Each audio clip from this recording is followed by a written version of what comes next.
Kingdom Hearts Dream Drop Distance was made in a year. Don't take my word for it. Multiple developers say as much in the Dream Drop Distance Ultimania. A year is, needless to say, a very short dev time, even for a game which is able to use the previous game as a baseline.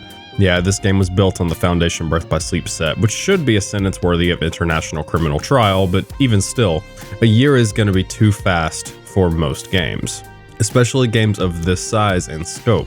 And yeah, at times, this game feels like it was made in a year. This is perhaps the glitchiest Kingdom Hearts game, maybe even the glitchiest Square Enix game I've personally played anyway. Thankfully, there is nothing game-breaking that I encountered in the HD version at least, but there's a general feeling of instability. Here's a clip of me falling out of bounds and into a black void, and here's a clip of it happening a second time. Luckily, they programmed in a ball return to get you back into the map if you fall out. Here's a little compilation of some glitches that I got throughout the game.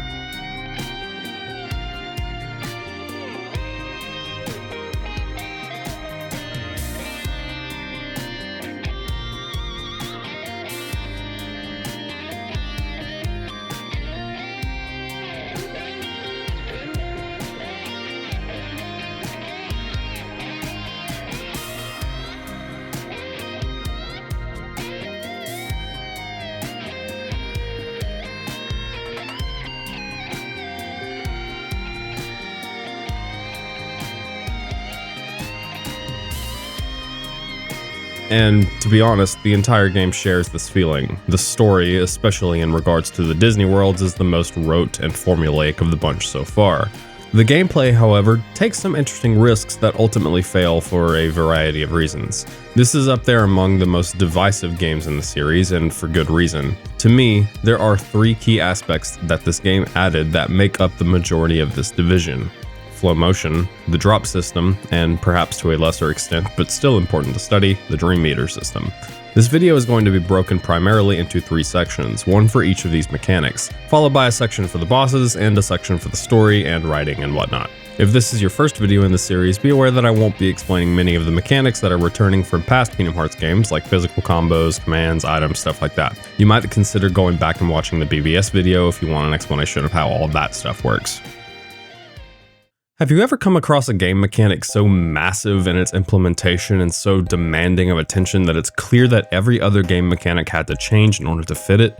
I asked this question to a few people and they pretty much all thought I was referring to something like the implementation of core mechanics that all other mechanics are based on, but that's not really what I'm getting at here. It's most noticeable in series with established design principles. One example off the top of my head would be Torrent in Elden Ring, where it's clear that many of the game design philosophies present in the Soul series were changed in order to fit in amount. My problem with that example is that it's unclear what came first, the open world or the horse goat thing. Not enough of the combat or overall design is significantly altered in a way that makes it clear that Torrent was the instigator of this change. Perhaps another example from this same game could be the easiest access to summons in the series. Being able to spawn in help at any time definitely changed how the bosses were designed, but again, I'm not sure if the bosses being impossibly difficult without summons was because summons existed and they expected you to use them, or if they wanted to make the bosses extremely hard and then put summons in to soften the blow to less skilled players or those without the patience to bother like me. Most of the time though, I don't think the implementation of individual mechanics has the cataclysmic effect that I'm implying here. Maybe you can tell me more in the comments. I was wondering if there was a term for this phenomenon, and also asked a few people. A term to describe when a game mechanic thoroughly affects every other aspect of the game design, perhaps in a negative way. Fellow YouTuber Salty Shrimp Pasta came up with controlling ex-husband, which I really like. Another Discord user said loud mechanics, and that's pretty good too. For now, I'm just going to call this the Flowmotion effect, because I have never seen a mechanic that takes up so much space that everything else can barely breathe. So let's get a rundown of how the mechanic works. Flowmotion is primarily a movement-based mechanic. Using dodge roll or air dash against a wall or pole will cause this big purple glow to appear around you and enter you into a certain state depending on the object you're interacting with. You'll jump off walls, spin around poles, grind on rails, and from there you can then jump off or dash off. If you hit another interactable object while dashing, you'll go straight into another Flowmotion state, meaning you can fairly easily chain these things together without any limitations. Furthermore, there's a unique attack for each of these states. Falling, which I guess we could call neutral, on a wall, pole swinging, both horizontally and vertically, and rail grinding each have an attack tied to them, though notably the wall kick and rail grind attack are the same, just for the record. The attacks associated with Flowmotion are quite strong to say the least. Here's some footage of me decimating a group of enemies early in the game with only Flowmotion. Except this one's actually about halfway through the game. Here's a clip that's actually from the start. No, wait, that one's actually from the last world. You know what, I think you get the point. Now, on the surface, this may seem like a pretty simple movement and combat mechanic, and you'd be mostly right. So on what grounds do I have to say that Flowmotion changed everything about the way the game was designed? Well, you can definitely feel it when you play, but let's not just go by feel. How about we look at some interviews? In the Dream Drop Distance Ultimania, there's a lot of discussion over the Flowmotion mechanic in particular. For one, multiple interviewees say that Flowmotion was the biggest difficulty to design around. A couple said that the maps had to be significantly bigger in order to facilitate the mechanic. To show how this manifested practically, take a look at the first district of Traverse Town and how easy and fast it is to cross. Now look at the post office from the same world, added in this game. One is this absolutely massive box full of grind rails, lots of elevation changes, enemies and treasure chests all over the place. The other is a teeny tiny little room that was clearly designed with a different movement system in mind. Tetsuya Nomura, in an interview with Satoru Iwata as part of his Iwata Asks series, states this exact same thing. Maps had to get larger as a result of Flowmotion being implemented. Now, this doesn't necessarily have to be a bad thing until you remember that this game was made in a year, as Tomotsu Goto and many others say in the Ultimania. Usually, when you have a limited time frame to make a game, you want to limit or reduce your scope, not expand it. This was so egregious that the devs actually complained that the game was too hard to develop because of Flowmotion. And yeah, this isn't speculation either. In the Ultimania, Nomura states that the staff pushed back against Flowmotion because the game was too hard to develop thanks to it. Seemingly, Nomura kept it because it made the gameplay more dynamic and that he wanted to avoid making it, quote, boring with restricted actions, as he puts it. I'll have more to say about that particular quote a little later in the video.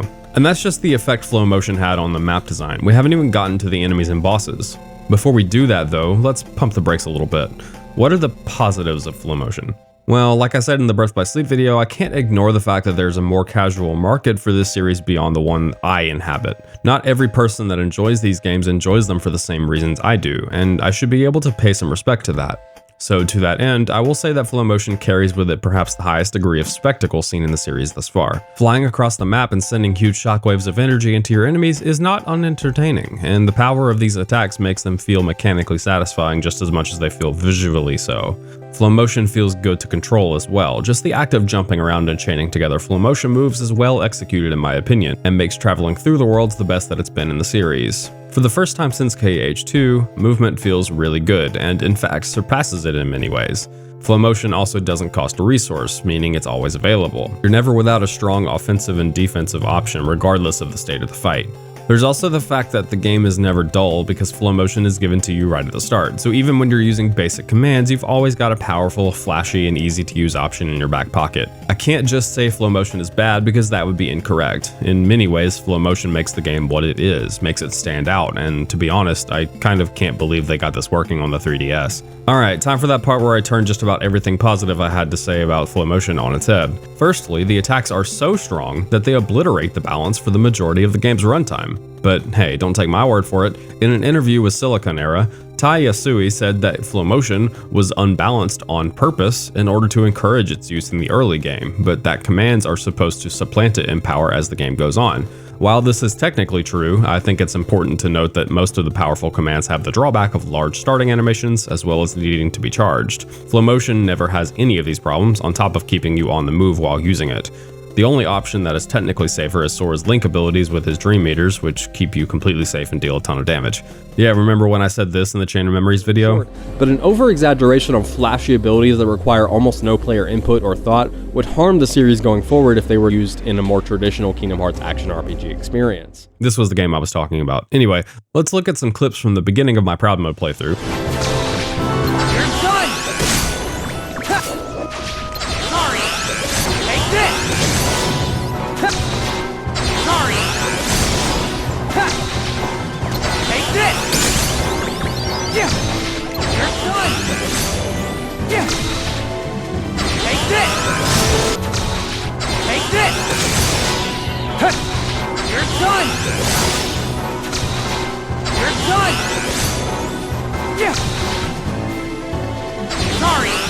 and now let's look at some clips from the end of my crit mode playthrough.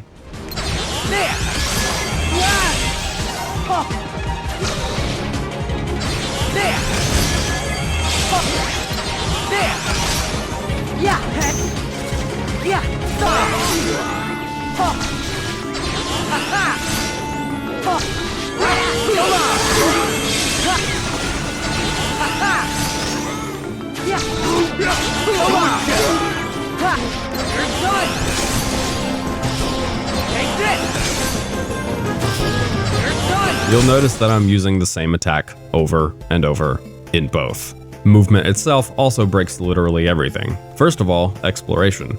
Maps had to get bigger. Like I've mentioned, the devs said this multiple times. The problem here is that the maps now feel even more empty, lifeless, and pointless than before as a result. They certainly didn't have enough time to avoid this being an issue, but it seems like Nomura was so afraid of making the game, quote, boring with repetitive actions, that he forgot that increasing scope usually means requiring more dev time to accomplish these goals. My main issue with this is that the exploration is now only to find chests, which are not even a little bit hidden anymore, and there are absolutely no barriers to entry on this front. Remember when KH1 required you to come back with high jump or glide to get some chests? KH2 did much of the same thing, especially with the puzzle pieces in the final mix version.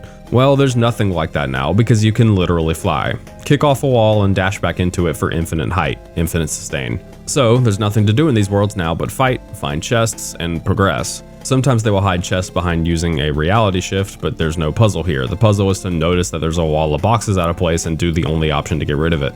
Reality shifts are a world-dependent mechanic, just by the way, and they are so interesting. I'm not talking about it in this video or the membership video, just so you're aware. Backtracking is also far less interesting thanks to this fact, which is itself a bit ironic because due to another mechanic introduced in this game, there's a good chance you're going to be doing a lot of aimless wandering and backtracking. Another issue I have with the movement is that it is completely trivial now. There is almost no skill to gain, whether intrinsically or extrinsically. You're given every single Flowmotion move right from the start of the game, meaning that you hit a growth ceiling in the first 10 minutes and it never opens up any further. I would also like to contrast this with KH2, which had a right movement system that it barely even attempted to harvest all the potential out of with the Cavern of Remembrance, not only offering Sora the opportunity to grow as he leveled up his drive farms, but also offering the player the opportunity to grow as they learned how to use these movement mechanics to swiftly move through the worlds or even against bosses.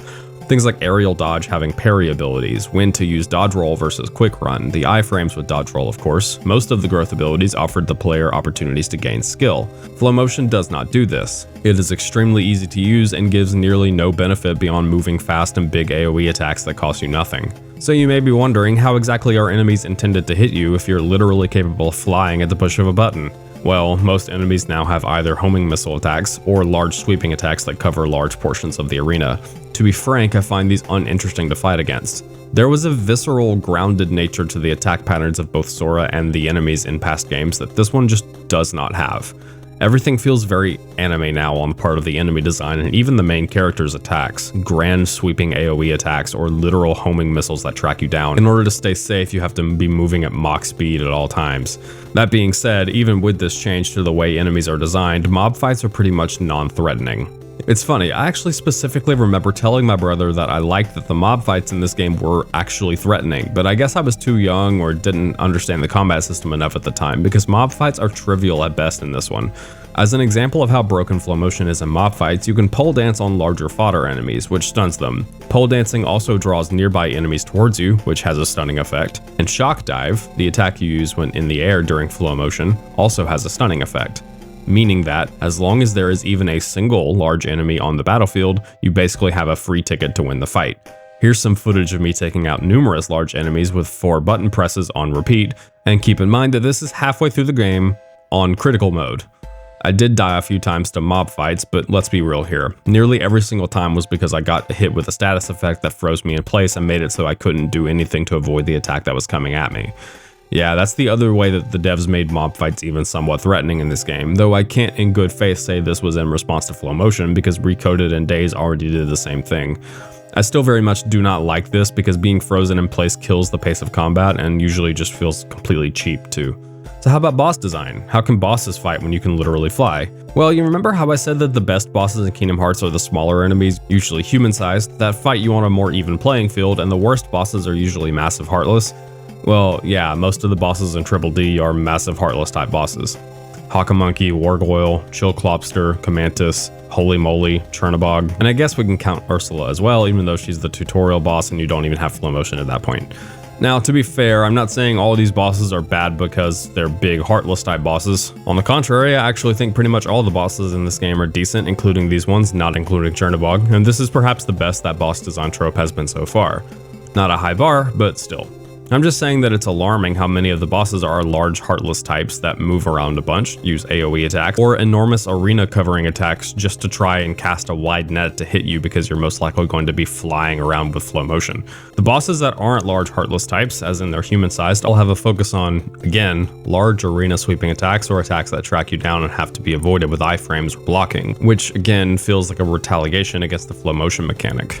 Many of these bosses in KH2 could be dealt with using simple, smart positioning, but in this one they pretty much all attack in such a way that positioning is nearly pointless.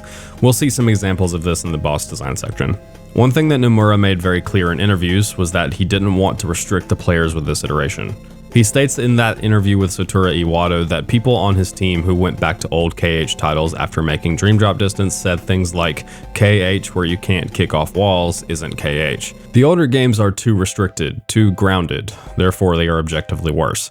And it's funny, a similar thing can be seen happening with The Legend of Zelda right now. The director of that game coming right out and saying that the Breath of the Wild style of design is objectively better in an interview with IGN. Specifically, he said, quote, "It's interesting when I hear people say I miss traditional Zelda, because I'm wondering, why do you want to go back to a type of game where you were more limited or more restricted in the types of things or ways that you can play? So, are the old KH games bad because they are so quote-unquote restricted?" Well, obviously I'm going to say no. If you've seen the videos in this series leading up to this point, you would know that I am a big fan of the first two numbered titles for their own reasons. KH1 was very weighty compared to this game, and while I don't think that the combat had truly come into its own yet, it still had plenty of merit and entertainment to be found.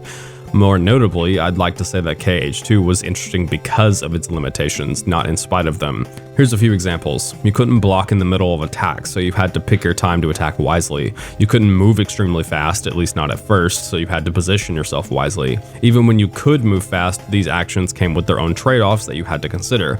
You had few options that could keep you safe and deal damage, so you had to ration them out, and they usually cost precious resources like your MP.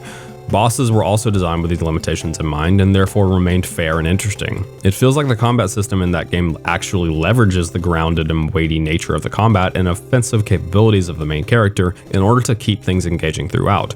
At times, bosses would abuse your inability to move quickly by throwing large volleys of attacks at you. This is clearly shown in the difference between Xaldin with no glide and Xaldin with glide. His desperation move is quite difficult to deal with on the first pass, but by the time you get to the data rematch, it's an absolute joke. Now imagine if you were given max level glide from the beginning of the game in KH2, and that's basically what Flowmotion has done.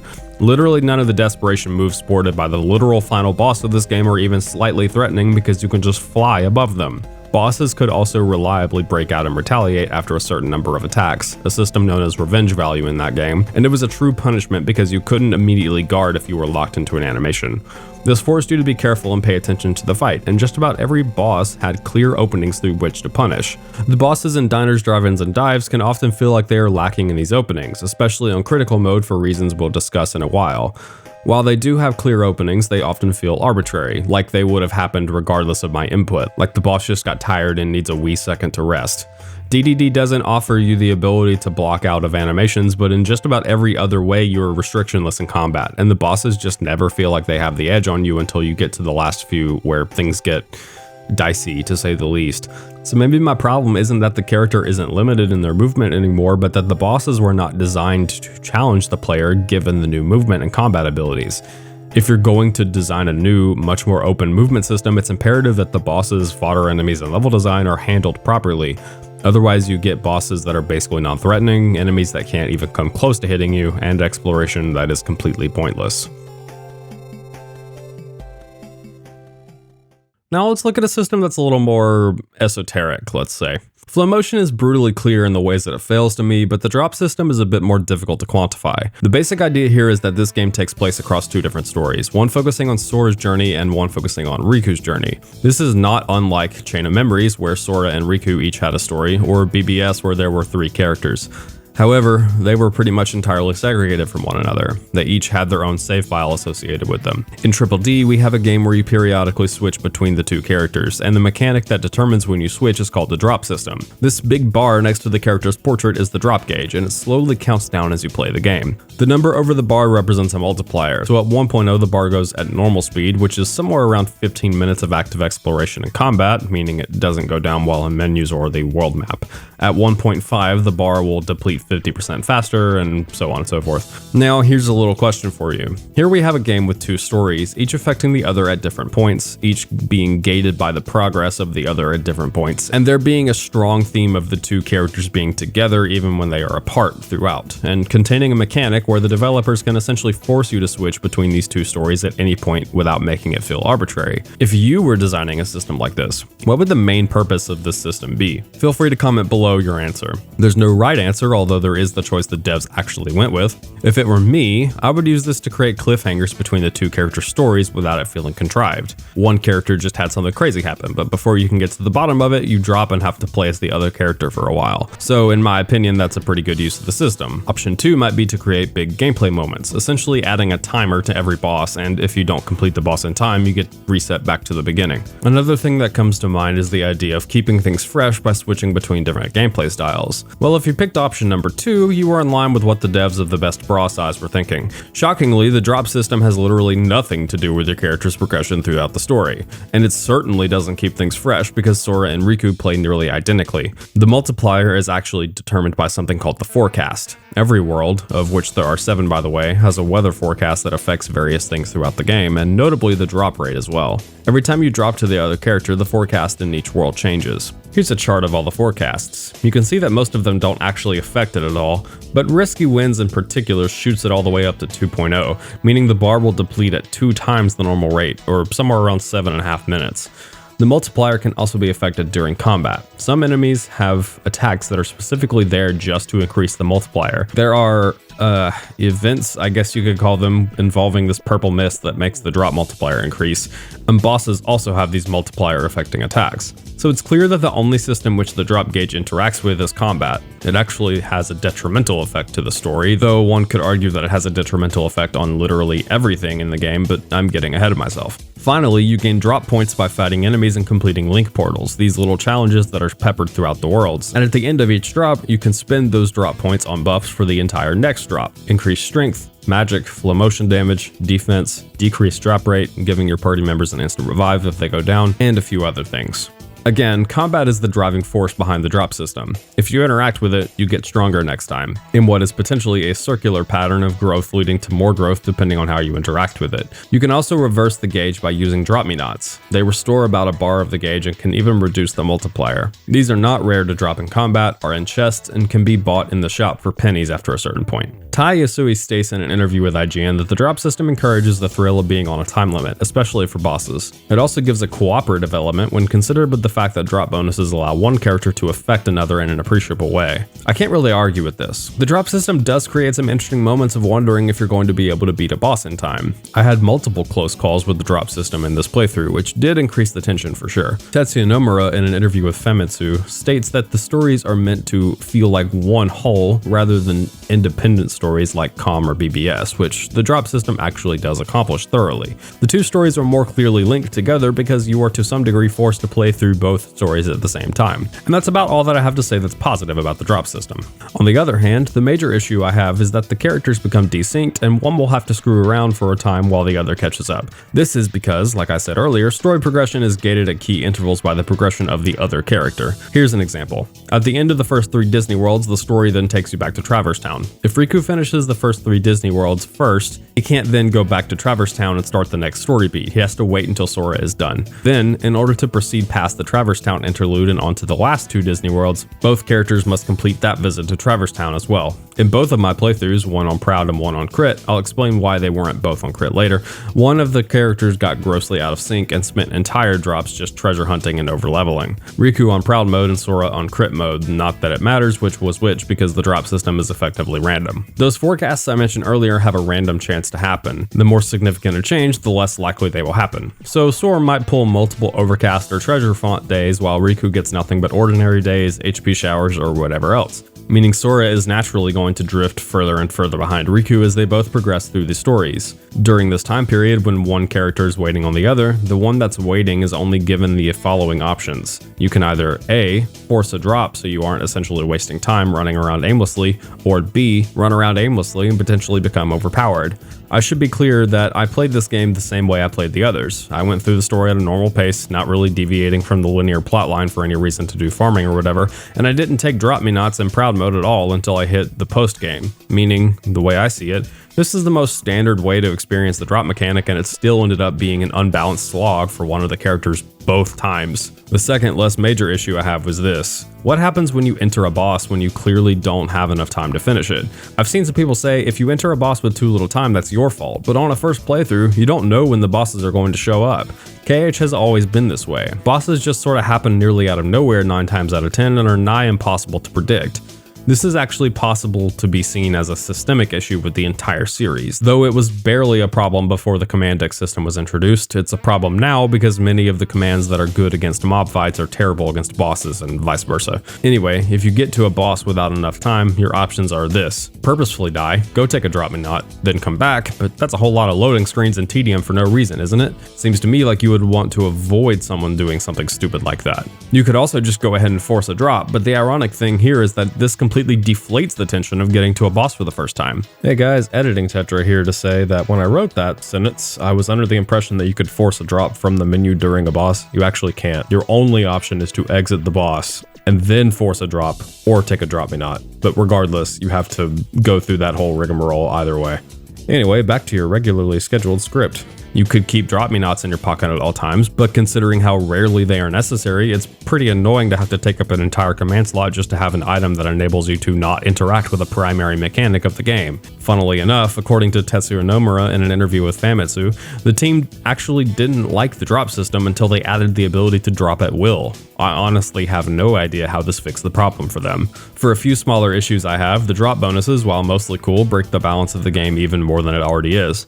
If you interact with the drop system in any capacity, you'll be touting these big boosts to strength, defense, or most significantly, Flowmotion power, further increasing the divide between power levels of commands and Flowmotion. Finally, since both characters play nearly identically and even share dream meters and inventories, switching between the characters from a gameplay standpoint feels completely superfluous. This wasn't the case in COM or, to a lesser extent, BBS, so a system like this would have kept things fresh in those games, but as it is here, it just feels a bit odd. To be honest, I'm a bit conflicted about the drop system. On one hand, it's very customizable. You can interact with it as much or as little as you like in all reality, as long as you have Drop Me Nots, which are in fairly good supply. This does sort of make me wonder why the mechanic exists in the first place though. Why not just add timers to bosses if you want to make them more exciting? Hold on, don't run down to the comments so fast. I know timers on bosses would be a terrible idea because they could easily become stat checks if this were the case.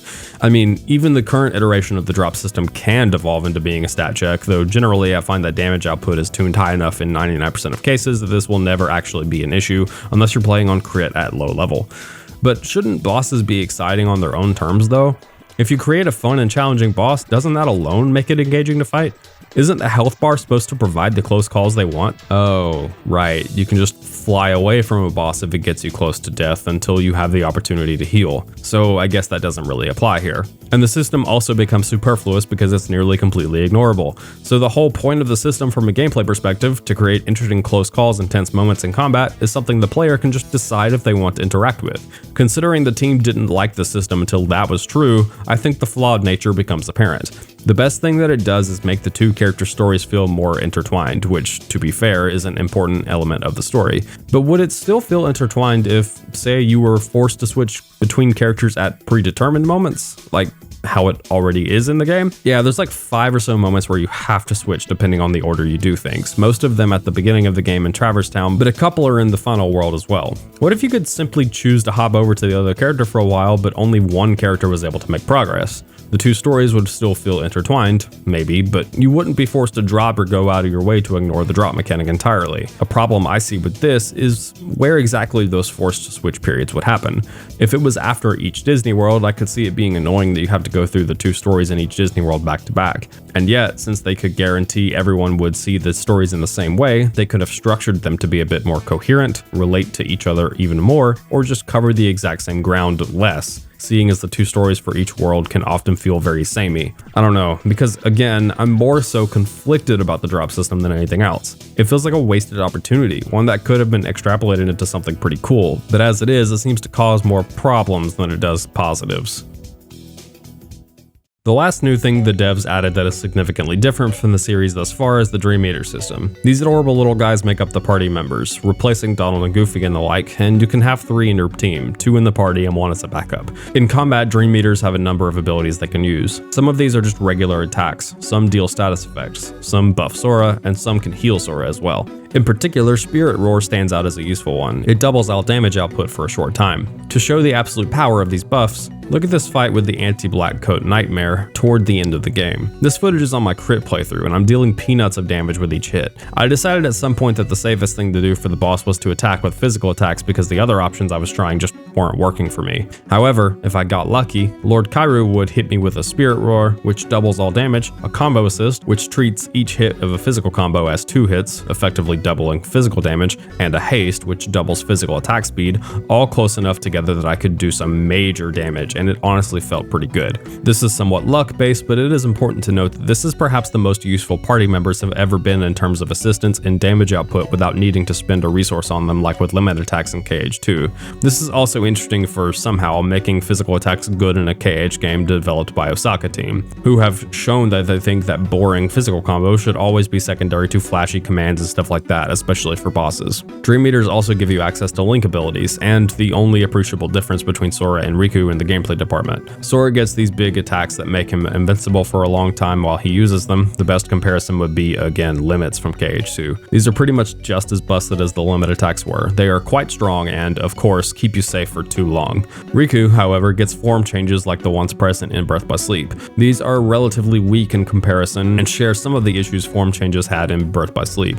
They are a bit too risky to use for how much power they give you, which isn't much compared to commands. Dream Meters are also now the way you unlock new abilities. You still level up like normal, but that only gives you stat boosts in this one. Each Dream Meter has an ability link page which has a bunch of nodes. Each of these contains an ability, a command, or an item. You earn link points to spend here by fighting with them, bonding with them, and playing with them. In between combats, you can go into this little playground where you can pet them, feed them, and play with them, each of which gives experience, link points, and stat bonuses. For active abilities like Leaf Bracer and Second Chance, these unlocks are permanent even if the spirit you unlocked them on isn't in the party. For passive abilities like Magic or Strength Boost, these abilities are tied directly to the Dream Eater and they must be in your party to be active. My main problem with this is just that they repeated the bad decisions they made with Second Chance once more in Leaf Bracer. Once again, unlocking abilities may as well be pseudo-random because you can't know what abilities the Dream Eater has in its ability link tree until you've already created them. This can make getting Second Chance and once more pretty difficult without looking stuff up. To be fair, boss design is actually quite a bit better than Birth by Sleep this time around, so those abilities are not as necessary as they were. Dream Eaters also tend to be cheaper and easier to make than commands with abilities were in Birth by Sleep, which means it doesn't feel as difficult to try a bunch of options until you find the ones you want. Overall, I like the Dream Eaters a decent bit. They add more to the combat than you'd think that they would, and I do enjoy upgrading them, even if it is kind of tedious at times. Honestly, the Dream Eater system just goes to show that they did have some interesting ideas and even good ways to execute them, but with so many different mechanics being introduced, some with massive implications on the design of the game as a whole, and one in particular requiring enormous amounts of work on the part of the devs and artists, it's no wonder that this game, which was made in a year if I may remind you, turned out the way that it did. The scope of this game is surprisingly large when you consider how much development time it got, on top of being developed for the surprisingly powerful but still relatively diminutive 3DS. Had they truncated the scope a bit, I think all of this could have turned out much better. In particular, maybe Flowmotion should have waited until KH3 to be implemented. To be clear, I do think this game is impressive in what it managed to accomplish. There's no denying that things are surprisingly high quality considering what the devs set out to do in such a short amount of time. But I also must acknowledge that the mechanics present here are largely a negative when compared to the rest of the series. Yes, Flowmotion is impressive and a grand spectacle, but its implications reduce the game's ability to construct satisfying challenges. The drop system is cool in concept, but largely fails to justify itself. The Dream Eaters are well executed, but perhaps they took too much time and energy to develop and should have been left for later. These three mechanics have unquestionable effects on each other, and it's a shame that they couldn't have come together in a better end product. There just wasn't enough time to make it all work.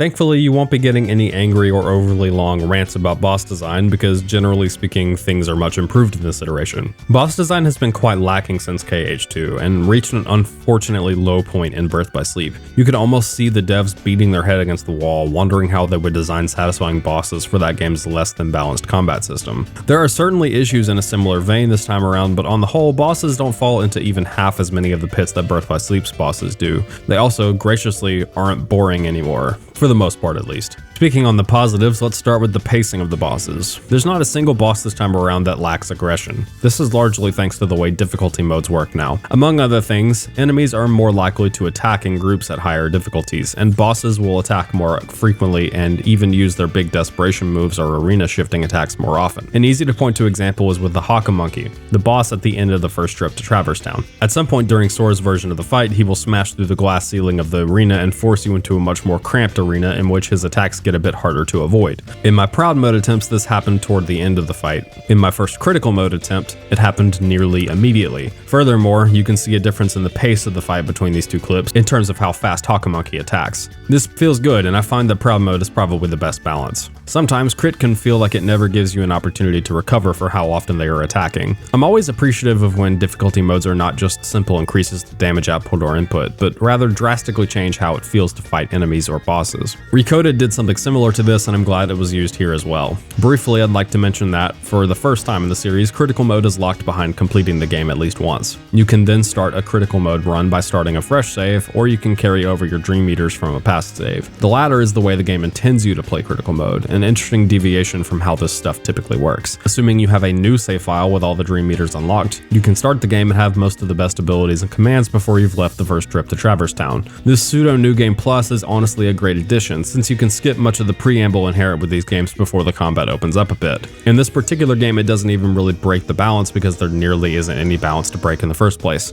and it gives fans of difficulty another avenue to challenge themselves. Starting a crit playthrough without carrying over a past save is perhaps the most grueling slog I could possibly imagine, and I don't recommend it. Another great thing is that bosses take place in more interesting arenas, which often change as the battle continues. We've already seen how this works with Sora's Hakamonkey fight. The secondary arena is much smaller and therefore makes the boss a bit harder to dodge. Riku's Wargoyle fight has a pit that you can fly over, and a regular platform that you can also move onto. You move fast and fluidly while flying, but don't have access to most of your defensive abilities. While on the platform, you can block and dodge, but you move a bit slower. Riku's Comantus fight has a ring around the outside that you can grind on, which makes for some interesting choices considering the arena is fairly small, the boss is massive, and that's the only way to enter Flowmotion. On higher difficulties though, this becomes pretty superfluous because the attack he uses over the ring is way too strong to risk getting hit by. There are some bad examples of this though. For one, Rensler's gimmick is that he will occasionally flip the arena over, which not only makes it to where you have to fight while Sora is on the ceiling, but also inverts your movement. This highly encourages you to stand in one spot and spam block, which is a problem with the boss design we'll get to momentarily. Spellicon's grind rail section is also unfortunately not very great. The attacks are often difficult to understand how to dodge, and it doesn't justify its existence by being interesting or engaging in any way. On to the negatives, some bosses are very lame. Chernobog, who wasn't a great boss in KH1 but was at least an interesting spectacle and a fun big-lipped alligator moment, is now relegated to a dive minigame gimmick boss. The dive minigame is so inconsequential to the game as a whole that I'm not even bringing it up in the main video here if that tells you anything. Pete and the Beagle Boys consists of two bosses, the first being the Beagle Boys, which you've already fought a couple times by this point and are basically a really bad, really easy version of Lock, Shock, and Barrel, and I already didn't like Lock, Shock, and Barrel. Pete is the other boss, and he's the lamest, easiest iteration of Pete that we've seen so far. His big desperation move is avoidable by literally just standing in one spot the whole time like this is RuneScape or something. Holy Moly is maybe the worst though, especially on crit. He goes into the ground and appears elsewhere. A blip shows up on the radar to tell you where he went, but it can be all the way on the other side of the map, which is pretty large. I like this in concept because it basically requires use of Flowmotion in a somewhat interesting way, but the problem is that chasing him around just isn't fun or interesting, and all of his attacks are spawning mobs or shooting homing darts at you. I'm pretty sure his AI on crit just causes him to go into the floor even more often, so he becomes an absolute slog of a boss. Deserving of his own section in the negatives of boss design, we come to the anti-black coat Nightmare, which is an absolute mess of a boss, though still not nearly as bad as Mysterious Figure, mind you. For the most part, he's fine. He mostly just sends projectiles at you from a distance, causes pools to appear underneath you that damage you after a moment, and he can run up to you and use a pretty basic combo. This is all fine, good even, and all the attacks have proper telegraphs. Except for one, and boy, what a doozy it is.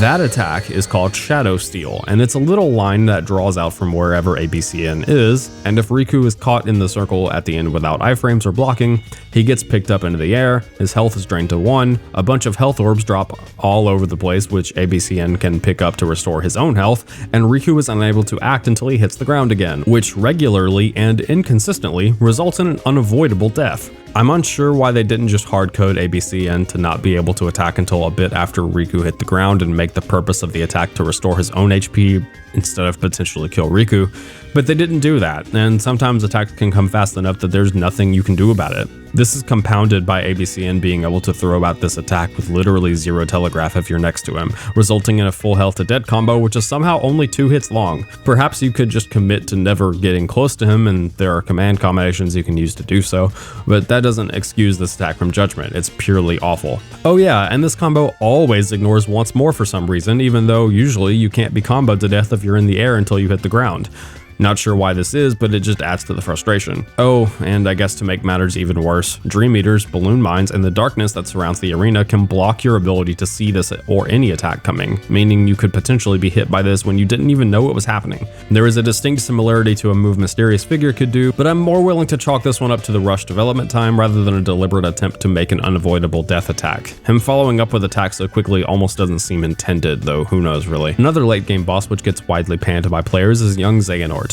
He's a pretty standard humanoid fight, with some major issues I'll talk about in a second, but people's main issues here is with the time rewind mechanic he employs. At the end of his health bar, he goes into a second phase in which he spawns this clock that has its own health bar, the same size as young Xehanort's. While attacking it, he will send out clones to try and stop you. Some of these attacks are grossly lacking in telegraphs, but that's not a unique issue for this particular boss. If you can't beat the clock by the end of the time limit, the fight resets to the beginning with young Xehanort restored to 30% of his HP. You then have to beat him again, followed by beating the clock again, which also will have 30% of its HP. A lot of people don't like this, but I honestly think it's fine. You just have to understand what's actually going on here. You see, this boss doesn't actually have this much HP. This boss as a whole has double the number of HP bars shown, plus another 60% if you can't beat the clock in time. This is the exact same as if he had just had a massive health bar, and I don't really understand why people have a problem with this, especially when there are plenty of things that are worthy of criticizing here. This boss shows, better than any other, the issue that the worst bosses on display all share. Watch a little bit of this fight. You might notice that young Xehanort likes to warp around and attack you with basically no telegraph. You might also notice that I'm spending most of my time blocking and using Balloon because it's one of the safest options I was aware of at the time. Blocking and using Balloon may not be the most efficient or even safest option, but it's important to note that the kind of options that actually succeed in keeping you safe are all the least interesting things you could imagine. Maybe you like standing in one place and spamming block in a single command. Perhaps you like high jumping and spamming triple Faraga from the comfort of 15 feet in the air. Regardless, even if the boss design is better in this iteration, Osaka still hasn't figured out how to make a boss that is both challenging and interesting to fight. This is basically the same thing mechanically as spamming dodge roll on a single command for the Mysterious Figure fight. At least some of the bosses are closer to fine this time around. I should also re-mention here that Flowmotion breaks a lot of the tension for many of these fights. Even if you do get into a bad situation, you can just fly around the arena until you get cure back. Sure, this takes time, but no fight in this game will take 15 minutes if you aren't severely underleveled, so the drop mechanic doesn't really come into play much. You still have an effectively infinite amount of time and an effectively infinite amount of flight to avoid attacks, including the desperation move of the literal last boss in the game. To cap off the boss discussion, let's look at the secret boss. Yeah, just one this time. This game really was rushed. Julius. Honestly, he's not that interesting. He's got a few attacks, nothing super crazy, except for the fact that they all cover incredibly huge swaths of the arena, surprisingly large amounts in fact. They also can usually punch through guards, so the block spam strat doesn't work here. Not for a good reason, but at least it kind of forces you to switch it up. What I switched it up to was, as one might expect, dodge spam and balloon spam. So we're back to the Mysterious Figure. It's better with high level dodging. Riku has an upgraded dark dodge that makes him move much farther and is more spammable, and Sora has super glide, which makes him move faster than just about any tracking attack can follow. The only attack I'd call somewhat unfair here is the one where he jumps off the post office. It can track you with sniper-like accuracy that absolutely feels unfair. Despite this, Julius is, to be completely frank, not the hardest boss in this game, at least not in a way that is interesting. I beat him in one try with both characters once I was actually trying. As a whole, these bosses feel more so like they aren't bad on their own merits, but that the combat system doesn't really allow them to be good. So many of them try hard and even succeed in some ways, but ultimately the problem is that you're still playing Dream Drop Distance. The combat on the player side is so unfortunately designed that the bosses have to pull some trickery to even come close to being difficult. It's really the same problem BBS had, so even if DDD has better boss design as a whole, it's still bumping up against the limits created by mechanics that aren't limited enough to make for interesting challenges. So, let's talk story. Sora and Riku are tasked with going into 7 sleeping worlds and unlocking their keyholes to free them from sleep. And by doing so, they will gain something called the Power of Awaking, which Yen Sid, who officially knows literally everything except what it's convenient for him not to know in order to not prematurely thwart the villain's plans, says is important for the challenges they are about to undergo. They are also technically undertaking the Mark of Mastery exam, like the thing they do at the beginning of Birth by Sleep where they fought some orbs and then each other, and that was apparently enough to tell which of them deserve to be a Keyblade Master, except this time they are doing this game-long excursion into sleeping worlds in a way not dissimilar to what Sora has already done 4 times if you include Data Sora. So I'm not really sure what makes this particular time he's gone to a number of Disney worlds and helped the people there particularly able to determine his Mark of Mastery, but hey, we gotta have a game somehow. Speaking of those Disney worlds, we've got Hunchback, Tron, of the Legacy variety, Pinocchio again, but at least it's not just Monstro, Three Musketeers, and Fantasia. You also visit Traverse Town twice with the World Ends With You gang, and The World That Never Was from the end of KH2, which should tell you that the villain of this story is going to be the organization, just in case that wasn't to be expected by now. The Disney worlds are, in my humble opinion, the most inane and vapid they've been so far. Again, one thing I talk about with these games is that the Disney worlds need to focus more on the characters of KH more than the characters of the movie the world happens to be based on. The games have succeeded and failed at this to numerous different degrees, but this time around their solution to this writing conundrum is that each world has a sort of metaphor or lesson that somehow connects the characters of KH to those of the Disney worlds in question. Unfortunately, the stories are still basically all boring and pointless, even if they do teach us something about the main characters. Let's use Riku's trip to the grid as an example of how this works. This world is based on Tron Legacy to some degree. Haven't seen the movie. Riku gets arrested by some guards. This is also how Sora's version starts, by the way, and he finds a man named Sam. Sam knows a way off the grid. There's some hilarious but awkward writing here. You made it. You escaped from the games. Yeah. I know a way off the grid.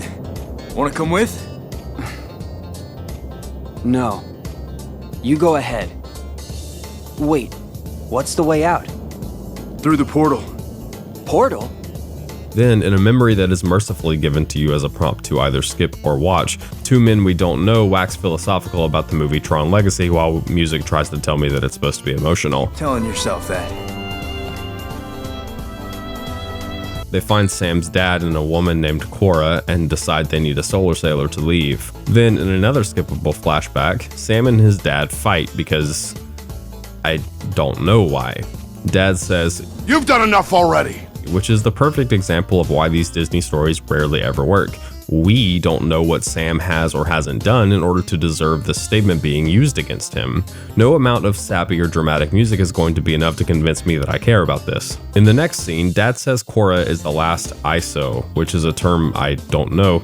They were apparently Dad's gift to the world, and Clue, the villain, was built to create the perfect system, but endless potential can never be fully realized, and Clue saw the ISOs as an imperfection, and Clue is Dad, metaphorically of course. In his pursuit to find perfection, he missed the perfection right in front of him, referring to Sam. Riku then just literally says some philosophical mumbo-jumbo about missing the forest for the trees and then directly relates it to Xehanort and Ansem with no subtlety at all. Nomura said this game isn't made for kids, so why is it written like it is? Rinsler shows up, who is an antagonist mostly in Sora's version, but he goes down in 0.2 seconds because cutscene power is insane in this game. As a side tangent, there are 3 examples of Sora getting knocked out cold by a single attack from a single enemy throughout the game, and I hate these kind of contrivances because it's nothing but a lazy way for the writers to ensure the story gets told in the easiest way possible. Under no circumstances should Sora be able to get knocked out by a single attack, or debatably at all. And if your story requires this to happen in order to make sense, you wrote a bad story and you need to start over. Back to the grid, they touch down the Solar Sailor right next to the door, but then the following gameplay section starts you out way back here. Another great way to see the rushed nature of this game is to pay really close attention to the cutscenes, though you'll probably fall asleep before the grid even starts. In the next scene, Clue spawns a Dream Eater, the Commantus, because it represents potential or something. After the boss, Dad apologizes for something, I honestly don't care. Then Clue kicks the crap out of Dad. Dad tells Sam to take Cora and go, and does some kind of EMP blast that pulls Clue back into him, then blows up and they're both gone. Meanwhile, Riku walks forward as if nothing happened, and the music is trying very hard to tell me I should care about all this. Riku waxes poetically about how the gates that connect worlds challenge and change them, but that he and Sora will be ready. The implication here being that Sam and Dad not ready to be challenged and changed, I guess. So this story seems to me to be a bad retelling of Tron Legacy. Again, I haven't seen it, with most of the context removed, and Riku coming in to explain how it might relate to his story. Multiply this by 10, 5 Disney worlds, 2 mostly unrelated stories at each, and you've got the idea, except sometimes it's Sora, and sometimes it's Xemnas, this young boy, or Ansem. Okay, it's not actually that bad. The story in Country of the Musketeers is decent because it shows the bond that Sora, Donald, Goofy, and Mickey share can transcend the lives they've lived up until this point. Donald and Goofy and Mickey don't know Sora in this timeline, but they still hit it off and become fast friends, and this is good because Donald, Goofy, and Mickey are part of the Kingdom Hearts story, so it actually ties it into the characters that we've come to know and love in this series. The story in Fantasia is also not bad, mostly because it barely has a story. Mickey has trapped himself in a magical spell and needs to be freed by a sound idea. Sora and Riku both collect one and then use them at the same time to free Mickey. That's really all there is to it. The story in Prankster's Paradise for Sora is so absolutely baffling that it almost seems like stuff was cut but nothing else was adjusted to fit, like the scene where Jiminy says, "If I don't find Pinocchio, he'll turn into a donkey like the rest of the boys." This comes out of absolute nowhere, and I'm sure it's a plot point in the movie, but here it's an unintentionally hilarious non sequitur. The other way these stories try to connect to the overarching narrative is by just having villains show up out of nowhere, taunt or exposit to the heroes for a while, then leave. To be frank, this stuff feels absolutely ridiculous. Rarely, if ever, does it have anything to do with the world, and becomes positively predictable by the end of the game. I really don't like this style of writing. It almost feels like a free pass for the writers to just blatantly retell the Disney stories, because as long as the villain shows up to say something related to the overarching narrative, that justifies the recap, right? I miss Kingdom Hearts 1. Meanwhile, at the end of the game, it's revealed that Sora and Riku actually haven't been on the Mark of Mastery exam at all. From the very beginning, the organization commandeered them and put Sora in an extra deep sleep, and Riku was going through the dream versions of the world that Sora is dreaming. The organization put an X on his chest when he fell asleep so that they could track and follow him around and taunt him every now and again. This entire journey has been a plan by the organization to capture Sora to make him into the 13th member of the organization, and Riku dove into his dreams when they saw the cloaked man from KH1 at Destiny Islands at the beginning of the game, and he became a Dream Eater, just look at the symbol on his back, to protect Sora from nightmares and darkness. But he failed, and Sora is never going to wake up. Meanwhile, it is revealed that this young man is actually Xehanort. He is using time travel to collect all the different versions of Xehanort, that being himself, his older version Master Xehanort, Xemnas, his nobody version that now has bodily form, even though it's definitely not how that's supposed to work, Sigbar, Syax, and another 6 people in black hooded cloaks that are conveniently left anonymous until KH3, since a number of the organization are either currently waking up from being turned back into humans, because when you kill a human's heartless and nobody that human gets their life back, or have decided to join the light side and learn how to use the Keyblade thanks to the help of Merlin and the fairy godmothers, who give Lee here plenty of time to train in using the Keyblade, which is apparently just something you can choose to do now because KH is more about fan service than a compelling story or even just making sense at this point. Now, if you're confused by the time travel thing, don't worry. The game has set some gates on it so that it can't be abused, just for the villain to have always known about and already accounted for getting past those gates. That being, 1, you have to leave your body behind, whatever that means. 2, there must be a version of you waiting at the destination, whatever that means. 3, you can only move forward from the time you travel to. And 4, you cannot rewrite the events that are destined to happen, whatever that means. So obviously, the brown cloaked individual in Kingdom Hearts 1 wasn't there because the door was about to open. He was there so that Xehanort could time travel there or something. Here's the explanation verbatim from the game. He cast away his bodily form just to set me on the appointed path. What do you mean? That is Xehanort, reduced to just a heart. The being you and your friends called Ansem. Whoa!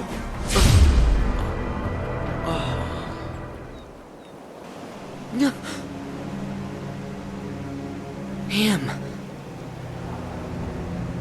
Is that? Yes. The point in time that Xigbar mentioned. Me. Right before my world was swallowed by the darkness. To move through time, you must leave your body behind. Ansem first sent me on my way, and then placed himself here when the time was right. That is what set all these events in motion. What are you saying? That he knew everything that would happen? No, not everything. But remember, Ansem possessed Riku and saw his experiences in real time. So? That could only tell him so much. How did he know I would be here today? Simple. Kyrie! Oh, ah! You were able to go back in time to just before your home became a sleeping world, only because a past version of you already existed there. And I can see, in the past, you already met Mr. Rogue Guy. Yep, he was there then to make sure you ended up here now. So if you can make sense of that, more power to you. Now, you may be wondering, why does Xehanort need 13 versions of himself? Well, it's simple. He wishes to get the Keyblade, which means we're kind of rehashing the plot of Birth by Sleep here in a lot of ways. The Keyblade was apparently split up into 20 pieces, 7 lights and 13 darknesses, so Xehanort needs 13 versions of himself and there needs to be 7 lights and they need to clash in order to make the Keyblade and start the Keyblade Wars once again, which is actually why Ansem in the first game told Maleficent to collect the 7 Princesses of Heart. It was so they could clash with the 13 darknesses of... Well, I'm not sure who the 13 darknesses were at that point, but since we've already established that time travel is a thing in this universe, that could be solved by any number of fan favorite characters appearing. The reason none of this was talked about at the time, and Ansem still tried to open the Kingdom Hearts he apparently knew at the time was fake, is, well, I'm not sure about that either. Speaking of things that completely undermine entire past stories in this series, apparently nobodies can just grow back their hearts. So all that stuff I said about Roxas and Axel and Xion discovering what it meant to have a heart is just complete bupkis. They actually knew what it meant because they just grew theirs back or something. And the entire story of Kingdom Hearts 2 and the villain's motivations therein doesn't really make sense anymore, because if their goal wasn't to get the hearts from Kingdom Hearts, why bother causing so much ruckus that ended up getting you on Sora's hit list after you murdered Goofy? Braig says it was to make everyone in the organization Xehanort and that he's already half Xehanort, but their plot in Kingdom Hearts 2 failed utterly, so what was the point of it in the first place if turning the organization into Xehanort wasn't dependent on creating the fake Kingdom Hearts made of hearts Sora freed? What was the point of any of it? And, oh yeah, keep in mind that all of this information is conveyed in the last 4 hours of the game. Surely you can see how things fall apart for this story at this point. Even if there isn't a single thing here that doesn't make sense when given enough thought, the way that it's all presented, the way they keep rewriting past stories to aim for the goals of the writers now, the way literally everything has been a plan by Xehanort since before the series even started, the way time travel just utterly rips the series in half like it literally always does when time travel is introduced halfway through a narrative, it's all so poorly conceived that I can't help but hate what this game does for the narrative as a whole. Riku somehow gains the power of waking even though he only unlocked the keyholes for the worlds within Sora's dreams. Sora seemingly also unlocked 7 keyholes, and it's unclear why that doesn't give Sora the power of waking. Anyway, Riku rescues him from sleep and gets given the Mark of Mastery, to which Sora is absolutely ecstatic, which I do appreciate. In an interview with Famitsu Weekly, Nomura stated that people seem to think the story this time was difficult to understand. Perhaps this could have been avoided had less time been wasted on retelling the plot of Tron Legacy or chasing Pinocchio around for the 13th time in the series. Now, I've got to give the game some credit. They do at least attempt to hint at some of these story revelations throughout the game. The situation in Traverse Town with The World Ends With You cast is meant to hint that Riku is not exactly going through a similar situation to Sora. It's not important enough for me to try and explain here, but it does hint at the true nature of Riku's journey. The organization members continually appearing and saying cryptic stuff also hints at their true plan. Unfortunately, this isn't really enough to make the last act of the game anything more than a whirlwind of bad writing and bad plot twists. Here's some key reasons why. The story introduces time travel.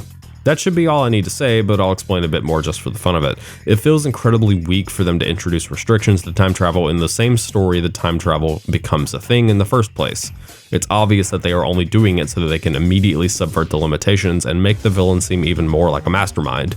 The story also retcons and rewrites many of the past games with respect to the goals of the villains, which is fine if there is a good reason or what we get after the retcon is better than what we had before, but in just about every case this takes those stories and replaces them with weaker versions that don't make as much sense and even in some cases destroys the thematic power those stories had. Nomura specifically said in an interview with Game Informer that it was time to go back to console. It's clear that they had a story in mind for Kingdom Hearts 3 but needed to bridge the gap to get there in one more game, and that's how we got this. Time traveling masterminds, people just generating Keyblades out of thin air, a complete 180 shift for numerous aspects of the story like nobody's being able to just regrow hearts given enough time, and a story that, hilariously, ends ends practically where it starts, the only appreciable difference being that Riku now has the mystical power of waking and being called a master now. This game does way more harm than it does good, in more ways than the discussion can ever really convey in gameplay and in story.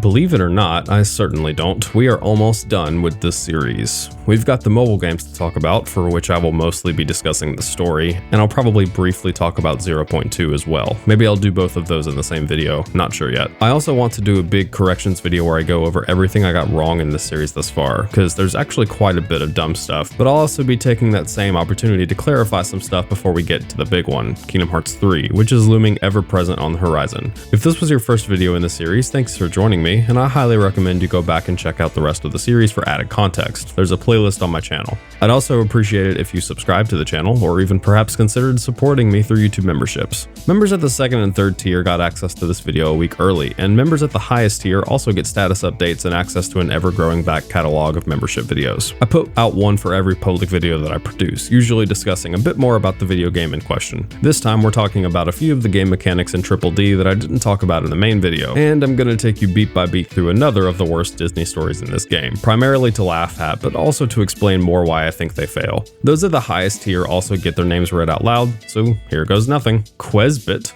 Mastro Chef, OMFG It's Justin, Ibcap, The Monkus, and Josiah Keen. Thanks for the support.